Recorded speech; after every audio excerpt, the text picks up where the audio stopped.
اسی ماحول نے ادنا کو اعلیٰ کر دیا دیکھو۔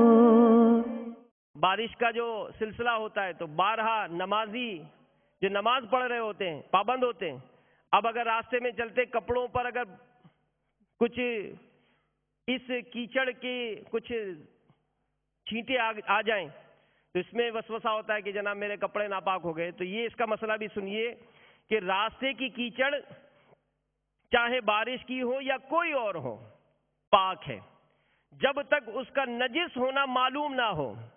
تو اگر پاؤں یا کپڑے میں لگی اور بے دھوئے نماز پڑھ لی، نماز ہو گئی، مگر دھو لینا بہتر ہے۔ تو ہمارے چلنے کا بھی انداز اس میں ذرا محتاط ہونا چاہیے کہ بعض اوقات وہ ایسے چلتے ہیں، بارش ہو رہی ہے آپ کو پتہ ہے کیچڑ ہے تو پیر جما کر چلیں، ایسے چپل استعمال کریں جس سے وہ چھینٹے نہ اڑیں۔ تو بہرحال یہ سارے معاملات جو ہے وہ سیکھنے پڑیں گے۔ تو دعوت اسلامی کے مدنی ماحول سے وابستہ رہیں گے تو انشاءاللہ یہ ساری بہاریں اور ساری برکتیں لوٹ سکیں گے۔ سڑک پر پانی چھڑکا جا رہا تھا، زمین سے چھینٹے اڑ کر کپڑے پر پڑی، کپڑا نجس نہیں ہوا مگر دھو لینا بہتر ہے۔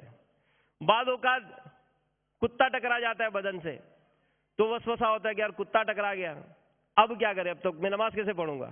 تو سنیے، کتا بدن یا کپڑے سے چھو جائے تو اگرچہ اس کا جسم تر ہو، بدن اور کپڑا پاک ہے، ہاں اگر اس کے بدن پر نجاست لگی ہو تو اور بات ہے، اس کا لعاب لگے تو وہ ناپاک ہے۔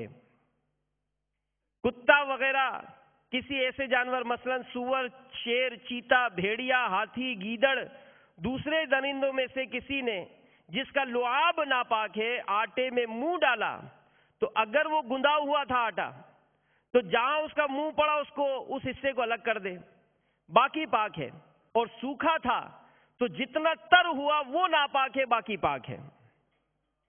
بلی گھروں میں ہوتی ہے، اب بلی اگر منہ ڈال دے تو کیا کریں؟ سنیے، گھر میں رہنے والے جانور جیسے بلی، چوہا، سانپ، چھپکلی وغیرہ کا جھوٹا مکروہ ہے۔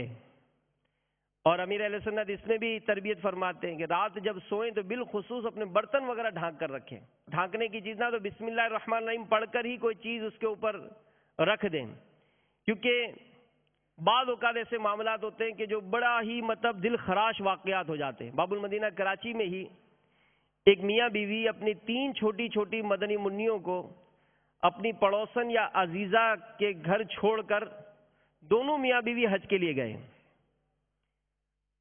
حج سے قبل ہی یکایک تینوں مدنی منیاں ایک ساتھ موت کی نیند سو گئیں۔ اب کوہرام مچ گیا، ماں باپ حج کے بغیر ہی روتے دھوتے مکے سے واپس آ گئے۔ تحقیق کرنے پر انکشاف ہوا کہ دودھ کھلا ہوا رکھا تھا، اس میں چپکلی گر کر مر گئی اور وہی دودھ بچیوں نے پیا اور زہر کے اثر سے یہ المیہ پیش آیا۔ امیر اہل سنت لکھتے ہیں کہ کہا جاتا ہے اگر چپکلی مشروب میں مر کر پھٹ جائے تو 100 آدمیوں کے لیے اس کا زہر کافی ہے۔ اب ہم اپنے گھروں کا حال دیکھ لیں کہ ہمارے گھروں میں جو چیزیں پڑی ہوتی ہیں کون ڈھکتا ہے، کون احتیاط کرتا ہے؟ تو احتیاط، محتاط آدمی، امیر اہل سنت کا جملہ ہے، محتاط آدمی سدا سکھی رہتا ہے۔ اسی ماحول نے ادنا کو اعلیٰ کر دیا دیکھو۔